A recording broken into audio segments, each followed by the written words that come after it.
Hello, everyone. I hope you're doing well and having an incredible day. I just wanted to come in and give an update about intuitive messaging coming in, about energies at play. It's truly wild. Like, the spiritual warfare that I was talking about yesterday is so real, and it just boggles my mind about how hard they're trying. They're trying so desperately hard to find any and all ways they can get in. Like, they're just so desperate to just rob peace, steal joy, crush hope, and it's just like, man. So, I was talking about yesterday how it's intense spiritual warfare, how they're trying, shake your internal foundation, make you get all caught up in fear and paranoia and all that. So, well, again, what they're trying with me is to use people around me, and that's not working. So they're trying other things now, and I was trying to go to sleep last night, and I felt really at peace. I was ready for bed, but I just couldn't fall asleep. I'm like, this is weird, whatever. I try to go with the flow and not, fight what is and get all up in arms, because I try to, think about, is it even worth it? Because, my family will get all enraged and, fight what it is and be like, I need sleep, and, just get mad. But it's like, when you do that, you're just perpetuating it. You're building the momentum. You're focusing on the lack of sleep. So I'm like, well, if nothing else, I'll rest. And, I was really cozy, and it was really nice. I was snuggled up in the blankets. It just took a really long time. And then it's really interesting what happened once I finally fell asleep, which it genuinely felt like something was preventing me from sleeping. And I don't know if it was the spiritual warfare, like the whatever you want to call it, entities, beings, demons, whatever. I don't know if it was them preventing me from sleeping, or if maybe it was, the angels and my team and guides and all that, because they tried really hard in this dream to get me. They're trying to be sell me this illusion, this lie. It's like, oh, it's pretty, the whole, all that glitters is gold. Look, don't you want it? It's shiny and beautiful. And it's like, but I can tell the truth of it, because they were literally trying to lie to me and deceive me into trying to pursue a different path, from being disingenuous to myself and basically selling my soul and living a lie. And me personally, I am about authenticity. I'm about, living by the golden rule and a life of integrity, treating other people the way I want to be treated, treating them with, common decency, respect, kindness, being one of love. And not everybody seems to be interested in that, and to each their own as they find their path. But I want to, surround myself with people that resonate with that actually want to live an authentic life, that want to be kind to one another, supportive, loving, respectful, and all of that.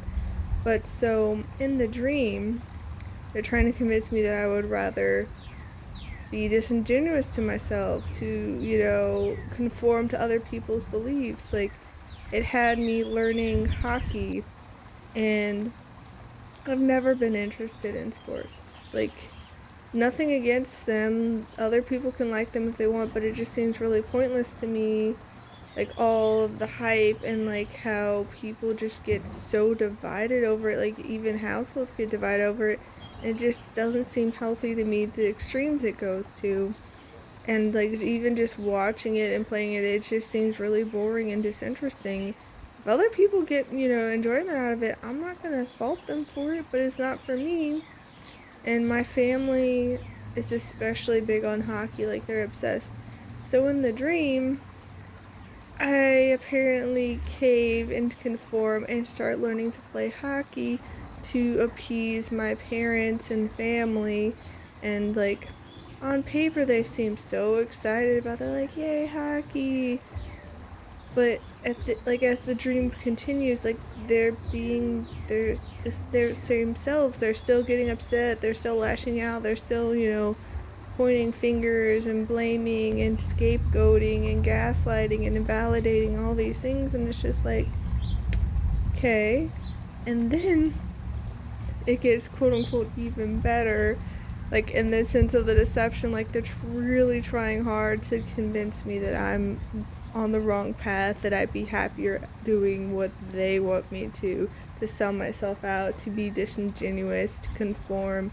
And so my narcissistic ex apparently was planning this whole big proposal.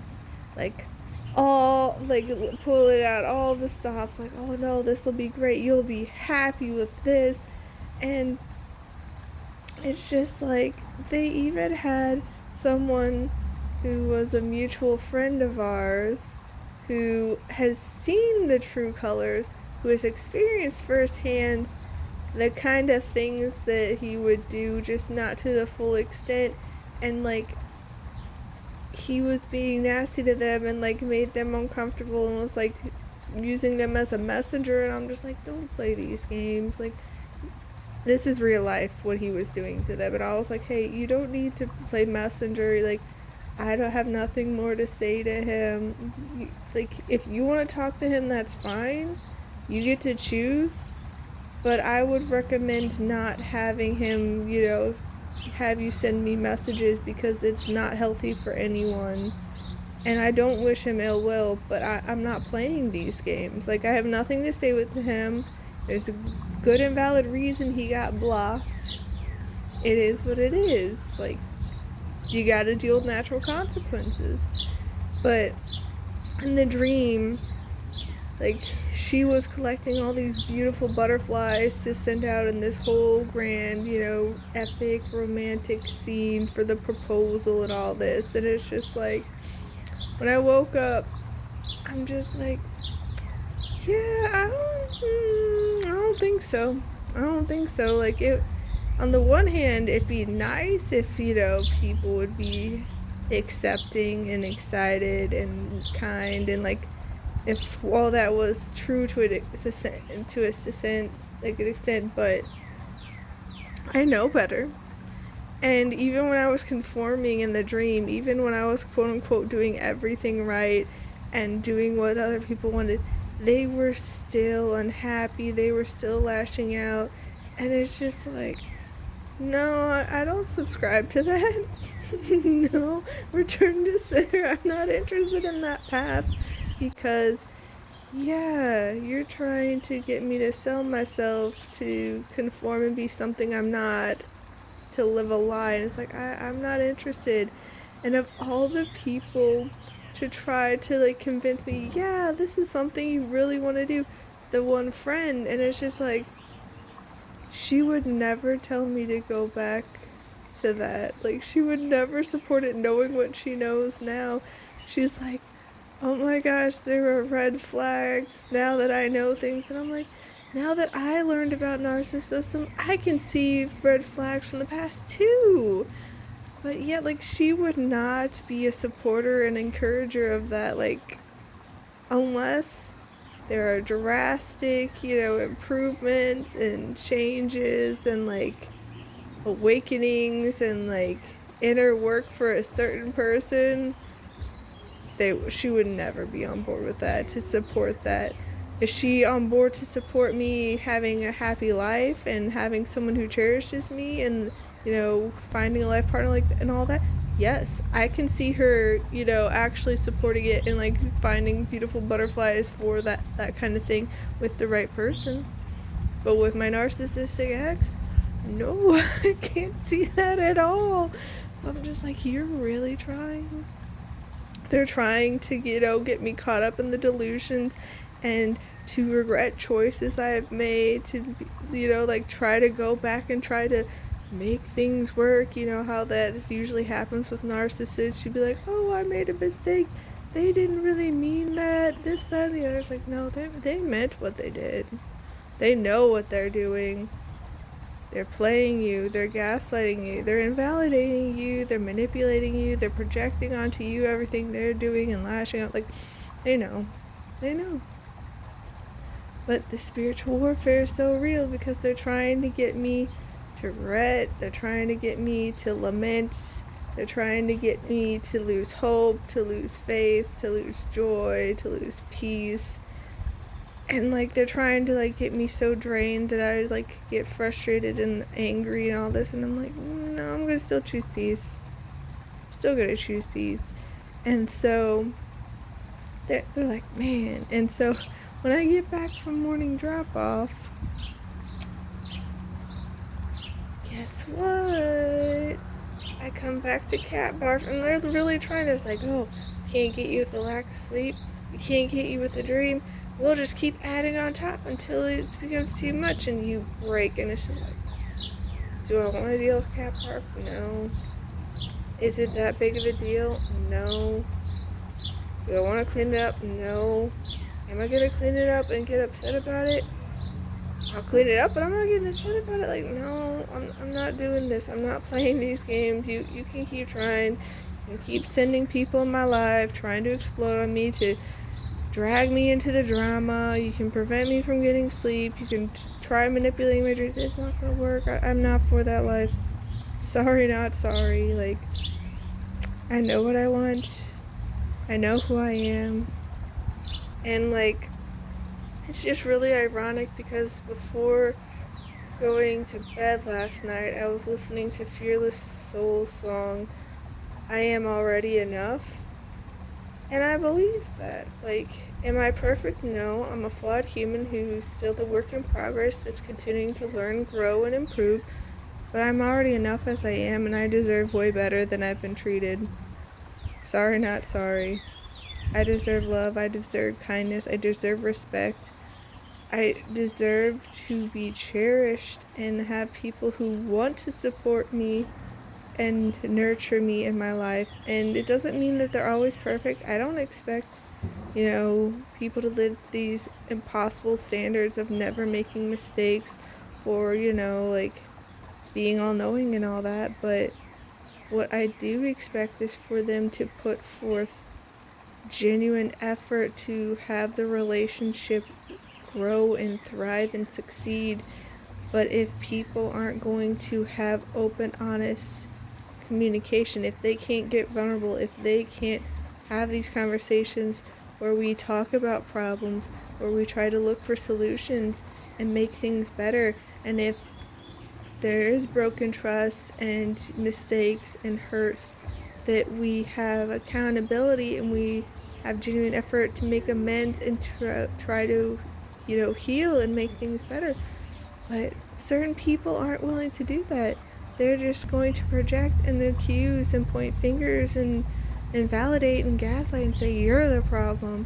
And then they'll just like run away before you can even know there's a problem. It's like, oh, all these things are wrong and you're the fault and I'm just gone by. And it's like, can we have a conversation? It's like, no, I'm not even going to give you an explanation or a reason. It's like, well, if that's how you feel, you get to choose your own life. You get to choose the path you're walking down. But if that's how you're going to react to even small problems, why would I open the door back up to you for you to come on in? Because that's the kind of path you're choosing to walk. You won't even communicate. You won't give chances for us to work things out. You just run away and point fingers and lash out and blame and blow up and create smear campaigns. Like, no, I'm not interested in that. That's not the kind of people I want in my circle. And that's not to say that I wish you ill. That's not to say that you can't get better, because I genuinely believe that anyone and everyone can learn, grow, improve, and change. That being said, it's very much a choice. People can choose not to change. People can choose not to learn. People can choose not to grow and improve. It is what it is. And the thing is, people reap what they sow. And they have to live with the natural consequences of their choices. I can't save everybody. I can't help everybody.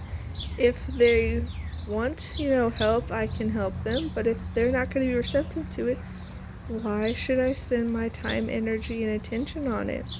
And all my care and give all my love? Like, not to say that they don't deserve love or kindness and respect, but I want people that are going to be reciprocal, that will give that back, not just take.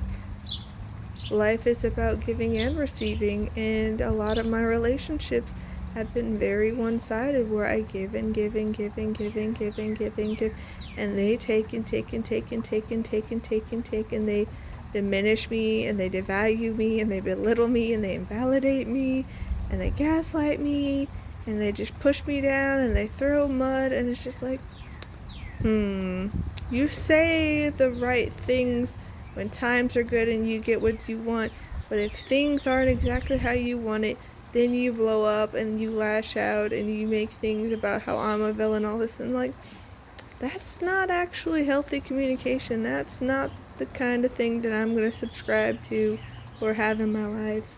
So best wishes to you. I genuinely wish you well. I hope you can turn things around for yourself, because you're heading down, a very dark path, but that's your choice to make. It's your life to live, and I'm not going to be here for it. Sorry, not sorry. I have to take care of myself, and the only thing I can control is how I choose to show up in the world. And I'm going to choose to live a life of integrity.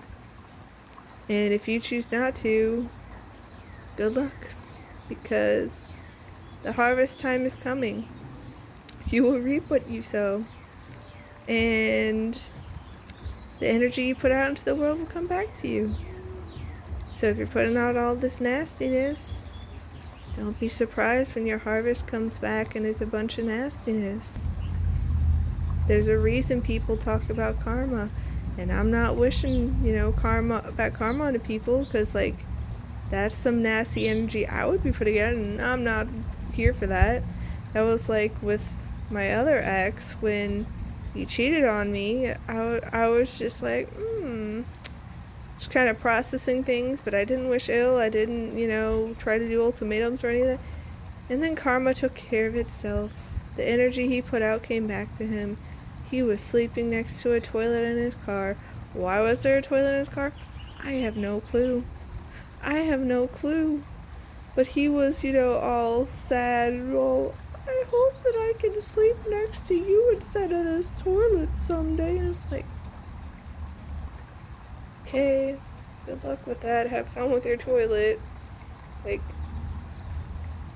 yeah, that's the thing, though. There are natural consequences. I didn't lift a finger. The energy he put out came back to him. It is what it is.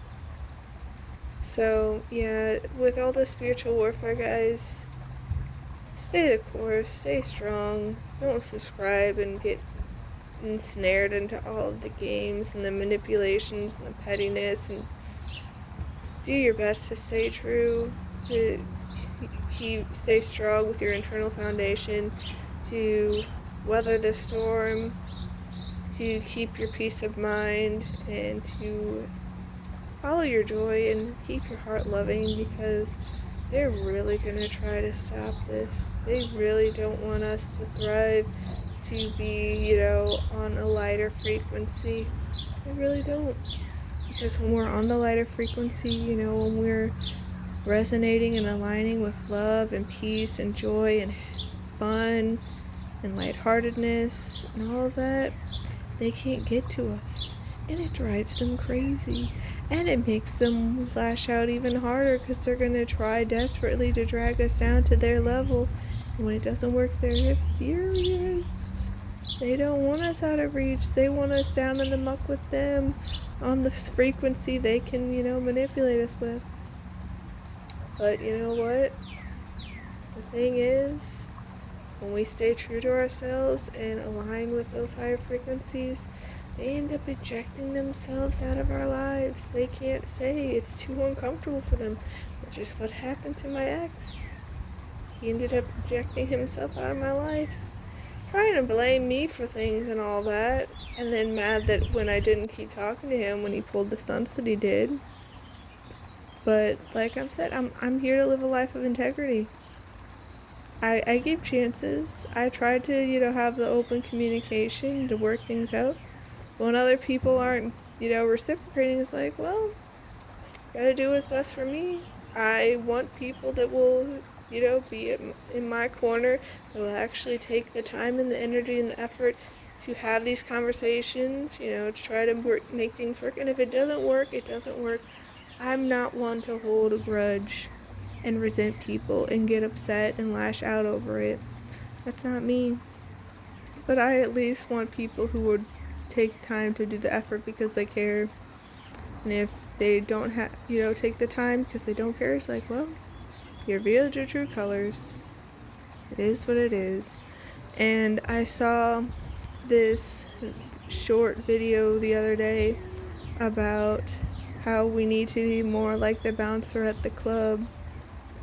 And that might sound strange, but it made a lot of sense, this metaphor of being a bouncer at a club, because the thing is, you either pay the cost to get into the club or you're not let in. The bouncer doesn't care. Like, it's not going to be like, oh, okay, come on in, you didn't pay, that's fine. But the thing is, as the bouncer of our quote-unquote club, we can decide what that cover is. And that cover can be, people of integrity that are actually going to put in the effort, that are going to treat you with kindness and respect, and, will try to make amends with you. Like, you get to decide what that cost is. The fee, you get to decide. And if people don't pay that price, they can't come in. You can deny them access and say, no, sorry, you're not allowed into this club. And I'm not one to go to clubs. I never have. It's never been my energy. But that analogy just is very fitting. We get to decide who comes in. And maybe they deceived us and they tricked us in the beginning, and we thought that they were paying, the price. But it turns out they just gave us, fake money or whatever. And it's like, we don't have to keep letting them in. We can deny them access. Sorry, not sorry. You didn't pay the cost. Or you stop paying the cost, and it's just like, that doesn't mean you don't give people a chance and, that people can't make mistakes, but people will reveal their true colors.